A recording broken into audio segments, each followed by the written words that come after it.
one is how Burma is cut off from the rest of India, beginning in the early 30s with the Great Depression, and then it's finally cut off in the 37. Then we've got the Great Partition, which is what I call the one that you and I have all heard of. The third one is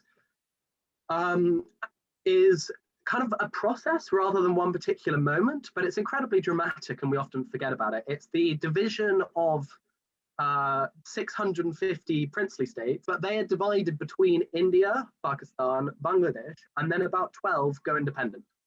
And I think in all history books that you read about India and Pakistan, they never talk about the ones that didn't get eaten up. But the fact that several of these, including Bhutan, Dubai, Sharjah, Oman, Qatar, ended up as part of none of these three successor states, I think is a very interesting story that hasn't really been told. And so that brings us on to the fourth partition, which is the partition of Arabia. And that's the story of how these Gulf states, the ones from Oman and Dubai that I was talking about, how they, these princely states managed to not get absorbed up because the British want to stay for oil.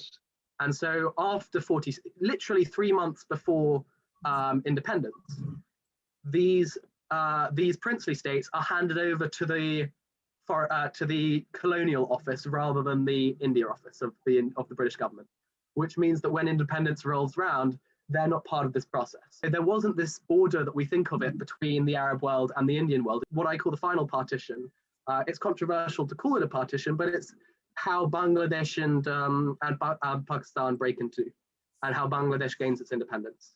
And the idea is just trying to look at how this one unified British Raj turns into these 12 successor states. And we like to think of it as if it's just 2 successor states, India and Pakistan.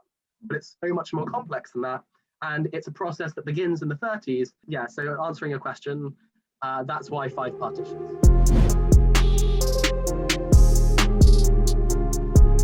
I think it affects everything in politics today. The whole NRC debate in India currently, that's kind of dominating politics, is based on the Assam Accord, which is based on the partition of Assam. The Rohingya crisis that you will also have heard is also part of this northeastern partition story.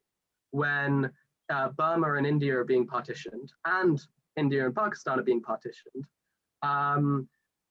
the Rohingya are this group that lives in the borderland where the 3 countries kind of collide.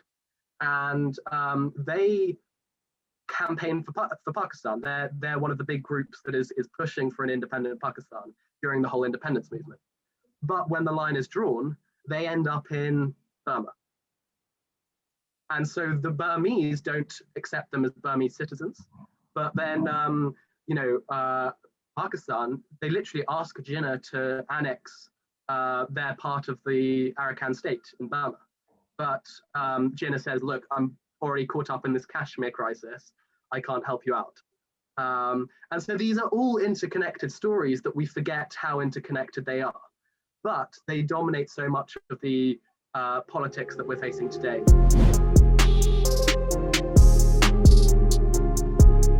So the Iranian Revolution, I believe, can be linked to the fact that when these Arabian states are moved over to the colonial office and basically secure their independence from India, more or less, although no one's ever talked about it in those terms, but it stops being part of the Indian Empire for the first time in 100 years.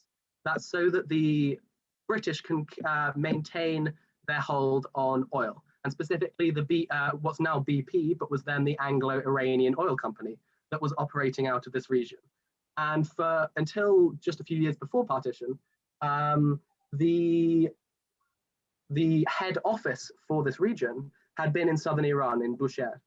Now what happens is Iran tries to nationalize the Anglo-Iranian Oil Company, okay?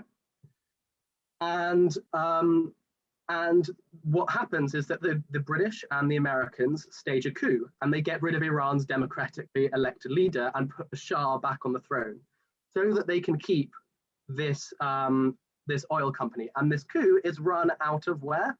Out of Bahrain, which is part of the formerly Indian Empire, part of Arabia.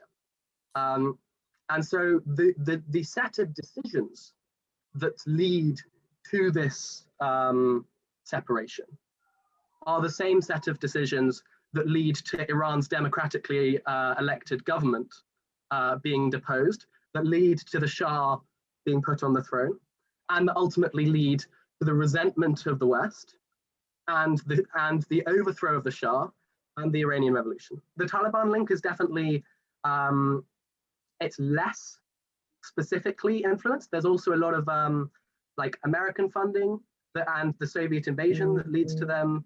But that whole process of harboring jihadis to send over the border really happens so that they can send them into Kashmir. And again, part of this whole process.